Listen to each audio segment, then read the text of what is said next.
Now, the Reggae Boyz dispatched St. Vincent and the Grenadines 3-0 on Tuesday at Sabina Park to advance to the group stage of the CONCACAF Gold Cup. The sides went into the contest tied at 1-1 from the first leg in St. Vincent. Perhaps the ignominy of missing out on the CONCACAF Gold Cup was a motivating factor for the Reggae Boyz as they embarked on their second leg quest in the preliminaries on Tuesday. Worse yet, the two-time Gold Cup runners-up would have been missing out at the hands of a St. Vincent and the Grenadines team ranked 173rd in the world, all of 111 places below them.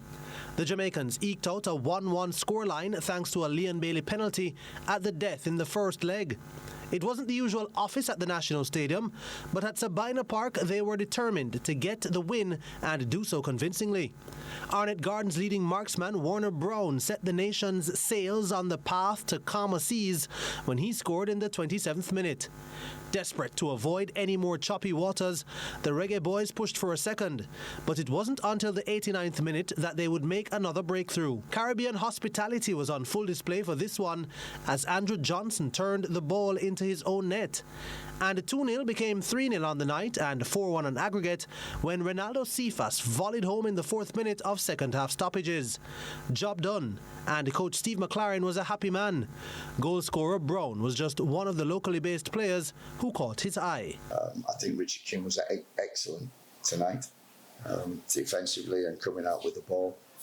Warner Brown's come in and not just caused problems with his pace, but held the ball up, was always a target for us.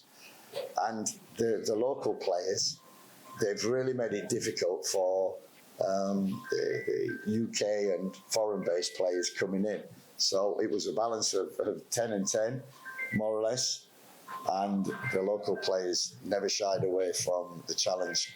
For SVG coach Ezra Hendrickson, there are lessons to be learned for his inexperienced team. I think when you talk about Caribbean teams, they are tops. And when we play games like these, we get to see exactly where we are. How do we measure up to, ultimately the best team in the Caribbean?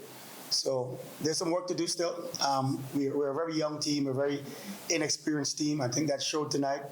When things got tough, we didn't really have that framework of experience to tap into, and that's just going to come with these guys playing more games. We have to get this team to play more games. A lot more friendlies.